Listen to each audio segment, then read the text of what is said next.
कुरान ने कहा वली जिंदा है, हदीस में है वली जिंदा है, लेकिन कुछ लोग इनकार कर गए।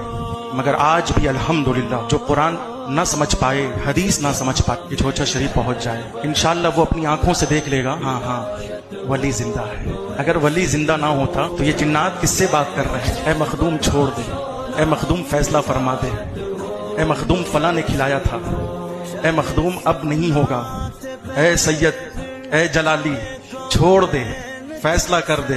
तो ये जो जिन्नात और शयातीन जिनसे बात कर रहे हैं वो जिंदा है।